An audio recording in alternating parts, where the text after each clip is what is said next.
Mesdames et messieurs, bonsoir. Lors de notre dernière conférence de presse, nous parlions de 4 cas déclarés au Covid-19 au Gabon. Ce week-end, nous avons enregistré 2 nouveaux cas déclarés et confirmés par le CIRMF. Il s'agit, pour ce qui est du premier cas, d'une personne de 45 ans, de sexe masculin, de nationalité togolaise, résident au Gabon, qui a récemment séjourné à Dakar avec son épouse. Ils sont rentrés à Libreville le 11 mars 2020 par le vol Air Côte d'Ivoire. 2 jours plus tard, il a présenté une fatigue avec fièvre. Au regard de la persistance des symptômes, avec l'apparition progressive de la toux, il a appelé le 1410, puis interné à l'hôpital des instructions des armées d'Akanda, où les prélèvements ont été effectués et analysés au CIRMF. Les résultats qui ont été donnés le samedi en matinée montraient qu'il était infecté par le Covid-19.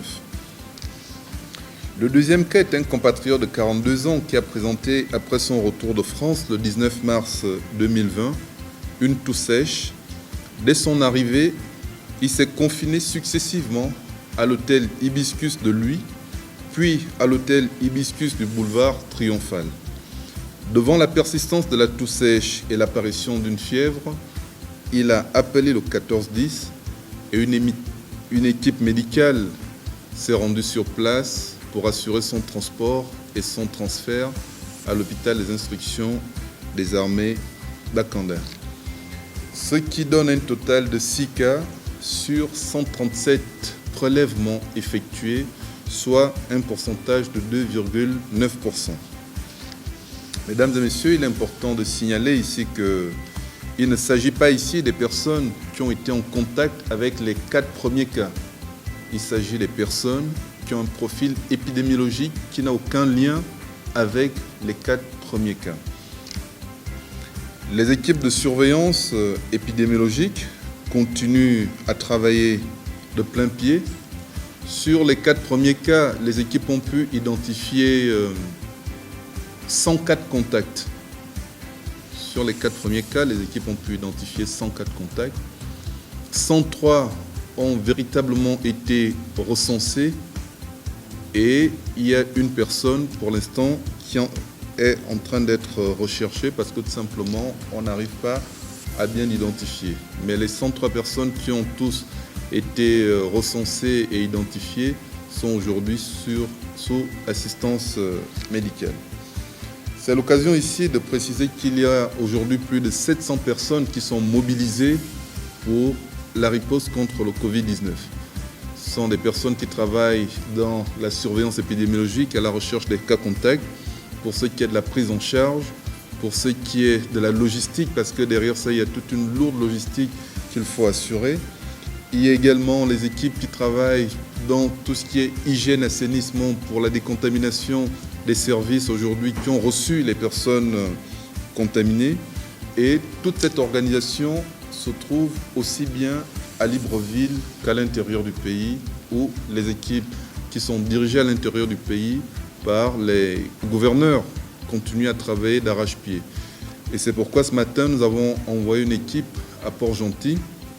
Au regard des alertes qui nous ont été signalées à Port-Gentil, les équipes ont pu prélever 10 personnes et les prélèvements ont été envoyés au CIRMF où les résultats nous seront donnés dans les tout prochains jours.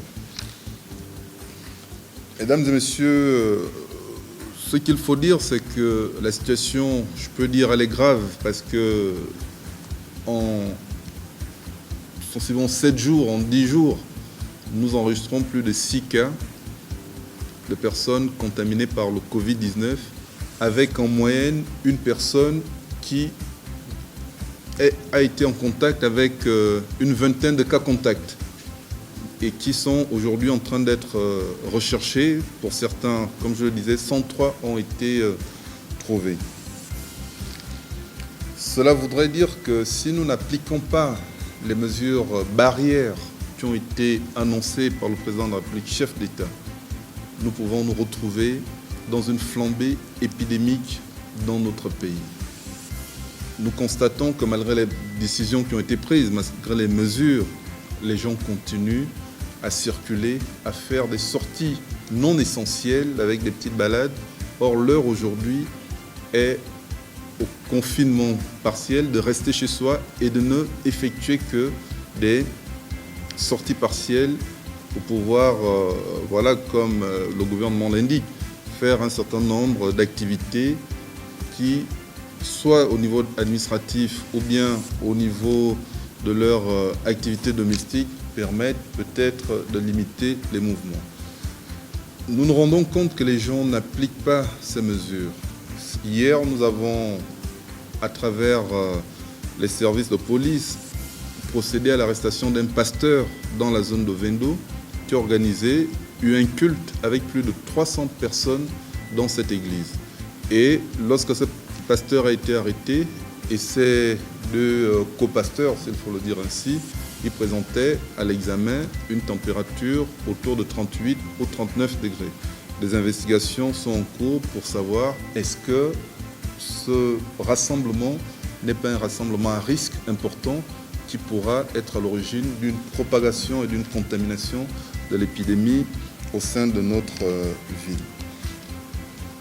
Nous avons également enregistré un jeune compatriote qui se trouve à Bitam, compatriote âgé de 19 ans, qui a fait un canular en simulant qu'il revenait du Cameroun et qu'il est infecté par le Covid-19. Il a appelé le 1410. Les équipes se sont rendues dans la zone de Bitam où il les a baladés durant toute la journée. À la fin, avec l'appui des services de police, ce jeune a été interpellé. Il est actuellement déféré à la prison de Yem où il devra rendre compte par rapport à sa plaisanterie. C'est dire qu'aujourd'hui, depuis bientôt une semaine, les équipes travaillent 24 heures sur 24, 7 jours sur 7, et l'heure n'est vraiment pas à la plaisanterie, l'heure est plutôt à la sérénité, à la concentration, parce qu'il faut agir vite, il faut être prudent, il faut faire preuve de vigilance pour pouvoir essayer de canaliser et de bloquer tout ce qui peut permettre la propagation de ces virus dans notre ville. La mesure de confinement, selon les experts mondiaux, aujourd'hui, est la clé du succès de la lutte contre le Covid-19. C'est vraiment la clé. Il faudrait que les gens se disciplinent. Le gouvernement peut prendre un certain nombre de mesures. Si les gens ne se disciplinent pas, si les gens ne comprennent pas que ça ne sert plus à rien de se saluer la main, ça ne sert plus à rien de se retrouver en rassemblement de plus de 10 personnes ou bien de continuer à faire des sorties inopportunes, comme je vous le disais, nous pouvons nous retrouver dans une situation assez dramatique. Parce qu'aujourd'hui, le centre d'appel, le 1410, reçoit plus de 15 000 appels par jour. Ce qui veut dire qu'il y a quand même une sollicitation importante. Ça ne veut pas dire, comme la presse parfois peut déformer les informations, dire qu'il y a 15 000 personnes déjà contaminées qui cherchent à appeler.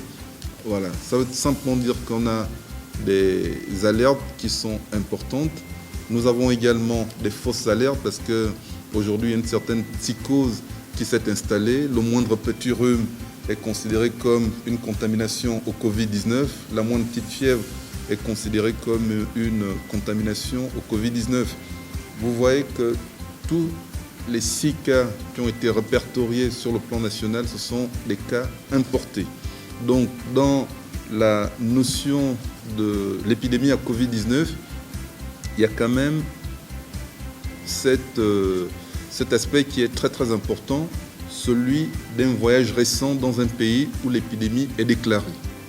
Ce sont 6 personnes qui ont voyagé et au retour, en dehors bien évidemment de l'agent de la police de l'air et de frontières qui a été exposé à cause de son travail, mais le reste des personnes, ce sont des personnes qui ont voyagé et au retour d'un pays où l'épidémie est déclarée, se sont retrouvés contaminés par cette maladie. Donc voilà un tout petit peu, mesdames et messieurs, l'objet de ce point de presse. Et je voudrais rajouter que le Covid-19, être contaminé au Covid-19 ne devrait pas être une honte en soi. Nous avons des présidents de la République, des ministres, des parlementaires partout dans le monde. Lorsqu'ils ont été contaminés, ils déclarent et ils postent qu'ils sont contaminés. Nous avons aujourd'hui la gestion de quelques personnes qui ont récemment voyagé, qui ont été en contact avec d'autres personnes qui commencent à présenter quelques symptômes. Mais ces personnes qui reviennent de voyage disent qu'elles ne veulent pas qu'on sache qu'elles sont malades, tout simplement parce qu'elles seront stigmatisées au sein de la société. Mais ces personnes n'ont qu'à savoir qu'il y a des sanctions qui ont été prévues et que ces personnes risquent entre 5 ans et 5 ans de prison ferme avec des pénalités pouvant aller de 5 millions plutôt à 20 millions de francs CFA pour avoir caché la vérité, pour avoir menti et surtout pour avoir exposé la population à un danger. Il faudrait que nous soyons responsables, que nous puissions avoir un comportement discipliné et ce n'est qu'ainsi que nous pouvons freiner la propagation de cette maladie dans notre pays. Je vous remercie.